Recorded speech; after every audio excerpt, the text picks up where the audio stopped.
Hey everybody, unfortunately today we're going to cover that tragic incident that just happened late last night at New York's LaGuardia Airport. An Air Canada Express regional jet collided with a Port Authority fire truck on the runway during landing as the Canada jet was coming in to land. So we'll cover the verified facts from official statements that we have so far from the Port Authority, Jazz Aviation, Air Canada, NTSB, FAA, and reliable flight data as of March 23rd, 2026. There'll be a full investigation, remember, and the NTSB will be leading that. So here's the overview that I've found so far. So the incident occurred late Sunday night, March 22nd, 2026, approximately 11:40 p.m. Eastern Time on runway 4 at LaGuardia in New York. I've landed on this runway many times. LaGuardia, very tightly packed in airport right there, but the operations there are usually seamless. But having that many aircraft operating on that small of a postage stamp of an airport does increase the risk. And having traffic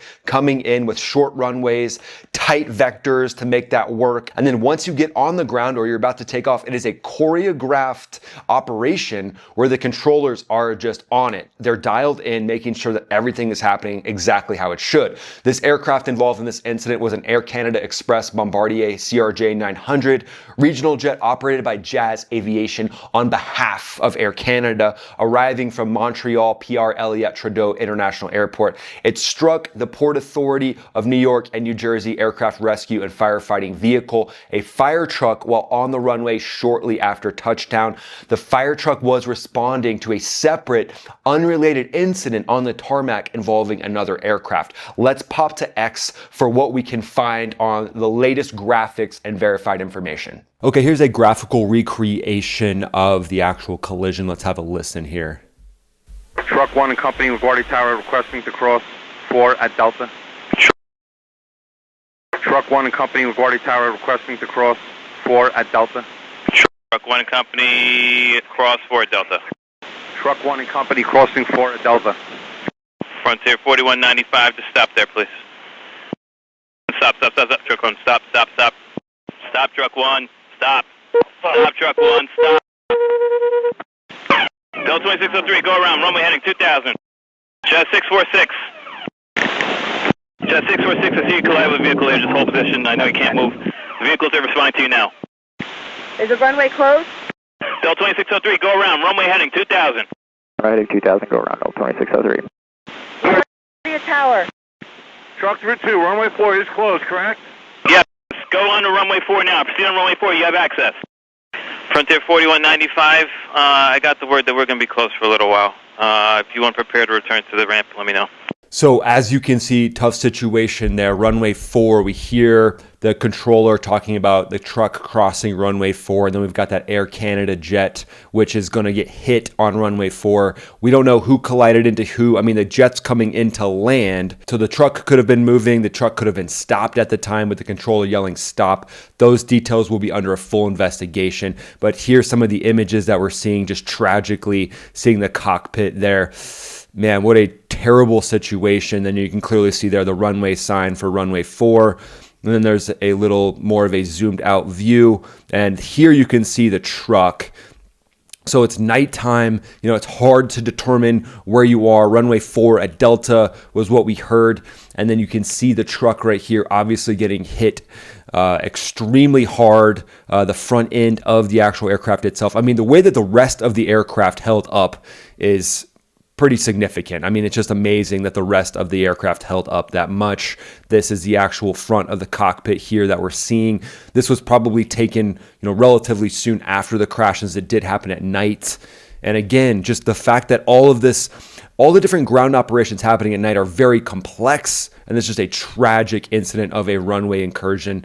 But I think it was a really good job by the controllers to keep everything moving as far as getting that Delta aircraft to actually do the go-around afterwards. So now that we've reviewed that graphic, let's just pop to the audio itself, and I'll react to that, and I'll pause it and let you know what I'm seeing.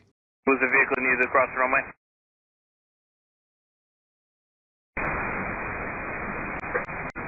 Truck 1 and company LaGuardia Tower. Truck 1 and company. Truck 1 and company LaGuardia Tower requesting to cross 4 at Delta. Truck 1 and company cross 4. All right, so we're just hearing Truck 1 and Company cross runway 4 at Delta. So that's right here on the actual map. The aircraft is coming in from the bottom of the graphic to the top. And Delta is right here, kind of almost the midway, a little prior to the midway of the runway itself. Delta. Truck 1 and Company, 4 to Delta. Frontier 4195, just stop there, please. Stop. Truck 1, stop. Okay, now he starts saying truck 1, stop. Stop, Truck 1, stop. Stop, Truck 1, stop.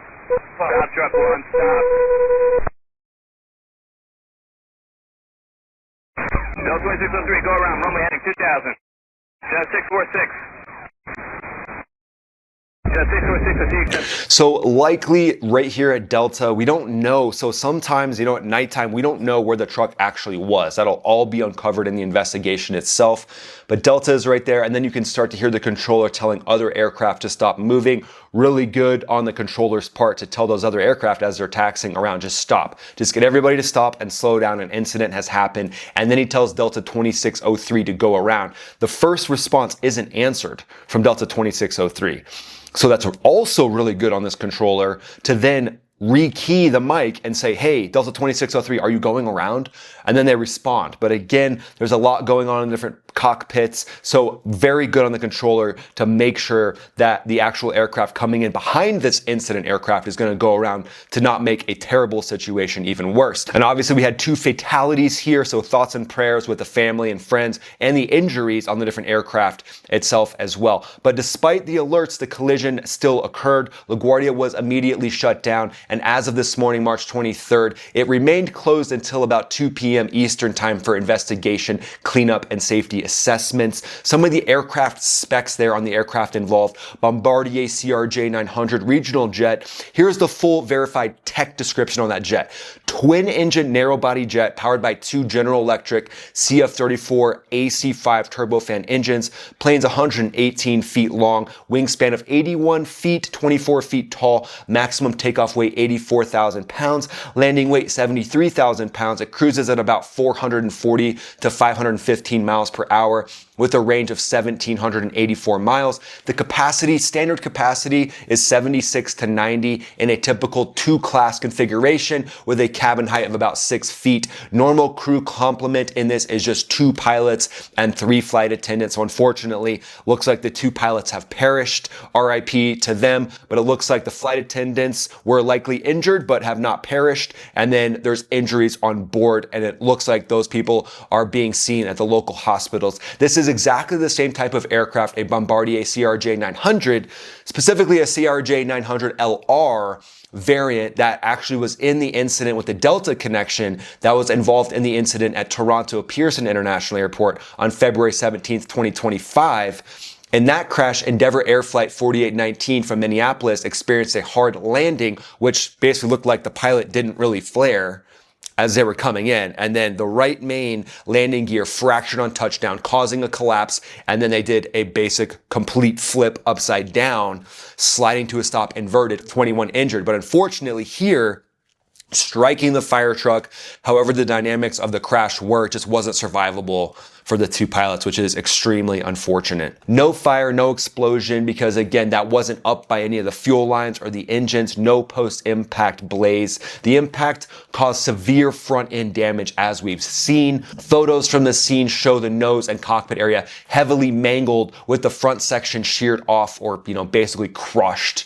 And the aircraft came to rest on the runway. And in some images, it appears partially elevated or tilted. Tragically, both pilot and co-pilot killed in the high impact collision in the cockpit area. No other fatalities confirmed. Remaining crew or the personnel in the fire truck, no one else has been confirmed to have been a fatality. 41 people transported to area hospitals. The investigation so far, the official statements, the National Transportation Safety Board is leading the full investigation with support from the FAA, Port Authority of New York and New Jersey, and Air Canada, Jazz Aviation, and international partners, including the Transportation Safety Board of Canada. Key areas of focus will likely include, as you guys can imagine, runway incursion protocols. Where was the truck?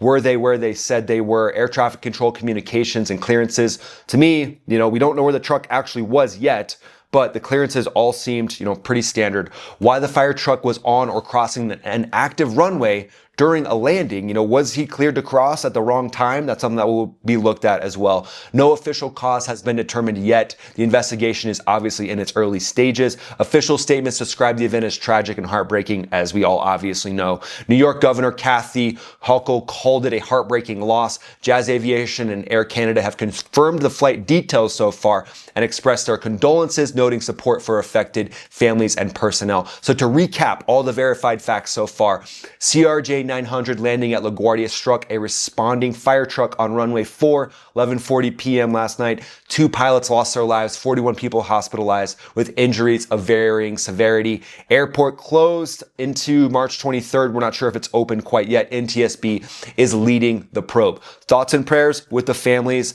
of the pilots that were affected and the injured. Appreciate you guys watching. Everybody stay safe out there. There'll be a full investigation on this. I'll keep you updated as that develops. Thanks so much for watching, guys. We'll see you on the next video. This is Ryan, also known as Max Afterburner, signing off.